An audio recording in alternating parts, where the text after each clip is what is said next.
అమృత్ పథకంలో భాగంగా వరంగల్ మీదుగా విజయవాడ రైల్వే ట్రాక్ పనులు శరవేగంగా జరుగుతున్నాయి. అందుకోసం ఈ నెల చివరిలో 4వ ట్రాక్ అమల్లోకి రానుంది. ఇదిలా ఉంటే మరోవైపు ట్రాక్ ఆనుకుని ఉన్న పలు గ్రామాల జనాలు అసంతృప్తిగా ఉన్నారు. ట్రాక్ విస్తీర్ణ పనుల్లో భాగంగా భూములు కోల్పోయిన రైతన్నలు తమకు అందాల్సిన నష్టపరిహారం సరైన పద్ధతిలో అందటం లేదని ఆవేదన వ్యక్తం చేస్తున్నారు.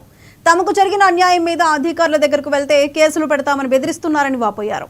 ఇది భూక్యాతండా వాసుల సమస్య కాదని రైల్వే ట్రాక్ ఆనుకుని ఉన్న ఉమ్మడి జిల్లా పలు గ్రామాల వాసుల ఆవేదని 99 టీవీ ఎక్స్క్లూజివ్ గా మా రిపోర్టర్ శ్రీధర్ అందిస్తారు. అమృత్ పథకం కింద ఏదైతే రైల్వే ట్రాక్ల పునరుద్ధరణ కార్యక్రమం అయితే చేపట్టింది. ప్రధానంగా 4 లైన్ల రోడ్ పట్టాలను ఏర్పాటు చేసేందుకైతే ప్రత్యేక నిధులను కూడా కేటాయించింది.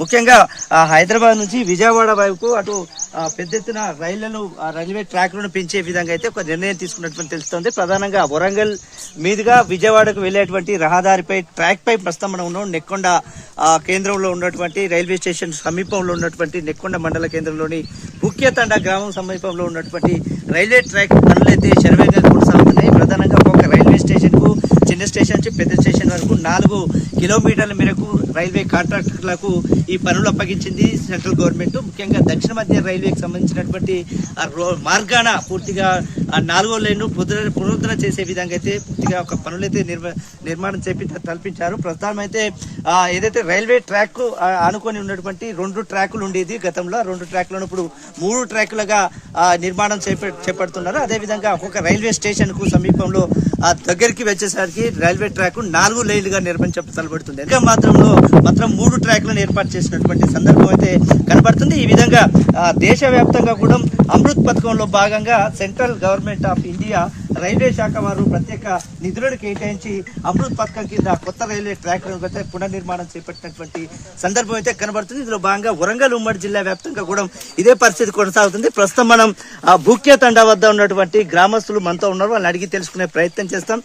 ప్రధానంగా ఒక్కొక్క రైల్వే స్టేషన్ కు ఇంకో రైల్వే స్టేషన్ కు 4 కిలోమీటర్ల మేరకైతే పనులు పురమాయించినటువంటి సందర్భంగా తెలుస్తుంది. ప్రతి ఒక్క రైల్వే స్టేషన్ కు మధ్యలో ఉన్నటువంటి ట్రాక్ కు అనుసంధానంగా ఉన్నటువంటి భూములను రైతులు సాగు చేసుకున్నటువంటి భూములు అయితే రైల్వే ట్రాక్ కింద పోయినటువంటి సందర్భం కనబడుతుంది.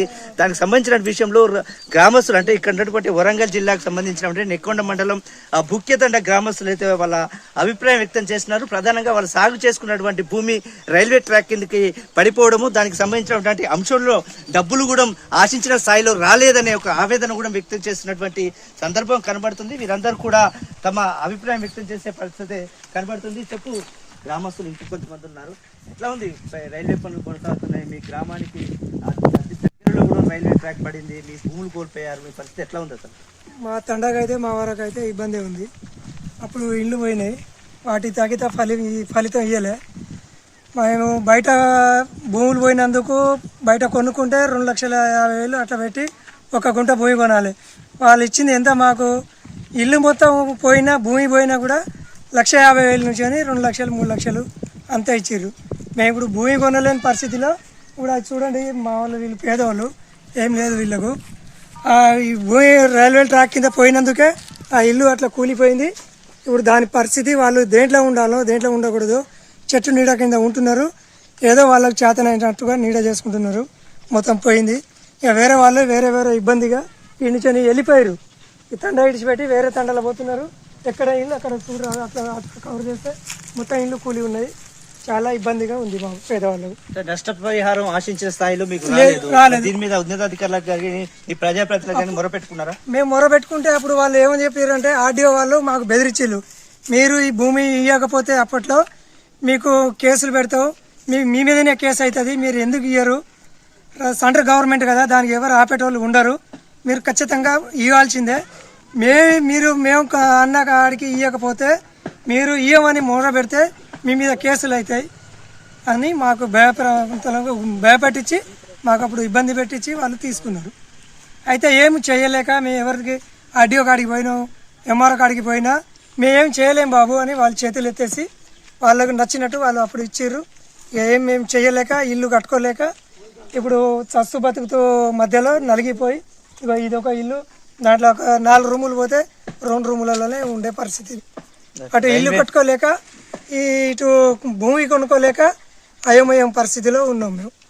ప్రధానంగా వరంగల్ నుంచి విజయవాడకు వెళ్లేటువంటి తెలంగాణ రాష్ట్రంలో ఉన్నటువంటి అన్ని జిల్లాలకు ఆనుకున్నటువంటి తండావాసులు చిన్న చిన్న గ్రామాలకు చిన్న చిన్న గ్రామ వాసులకు ఉన్నటువంటి ప్రధాన సమస్యలుగా కూడా చెప్పుకునే అంశం అయితే ఇది ఇక్కడ నిదర్శనంగా కనబడుతుంది. ఏది ఏమైనప్పటికీ కూడా ఇప్పటికైనా ఉన్నత స్థాయి అధికారులు పూర్తి స్థాయిలో పర్యవేక్షణ చేసి ఇక్కడ ఉన్నటువంటి ఏదైతే భూ నిర్వాసితులు ఉన్నారో, ముఖ్యంగా ఆవాసాలు కోల్పోయినటువంటి వారు ఉన్నారో వారందరికీ కూడా నష్టపరిహారం చెల్లించే విధంగా చర్యలు తీసుకోవాలి. ముఖ్యంగా తెలంగాణ రాష్ట్రం సంబంధించినటువంటి పదాధికారులు అయితేనేమి, కేంద్రానికి సంబంధించినటువంటి ఉన్నతాధికారులు అయితేనేమి పూర్తి స్థాయిలో విచారణ చేసి తమకు న్యాయం చేయాలని చెప్పేసి పెద్ద ఎత్తున డిమాండ్ చేసినటువంటి అంశం అయితే ఇక్కడ ఉన్నటువంటి తండావాసులు ఆవేదన వ్యక్తం చేసిన ఈ ఒక్క తండావాసులే కాదు, ఇక్కడ ఉన్నటువంటి రైల్వే ట్రాక్ ఆనుకున్నటువంటి అన్ని తండాల వాసుల్లో కూడా కొంతమేరకు ఇలాంటి అసంతృప్తే మెదలాడుతుందనేది మాత్రం 99 టీవీ మీకు ఎక్స్క్లూజివ్గా అందిస్తున్నటువంటి అంశం అయితే ఈరోజు చెప్పుకోవచ్చు. ఇది ఇక్కడ తాజా అప్డేట్.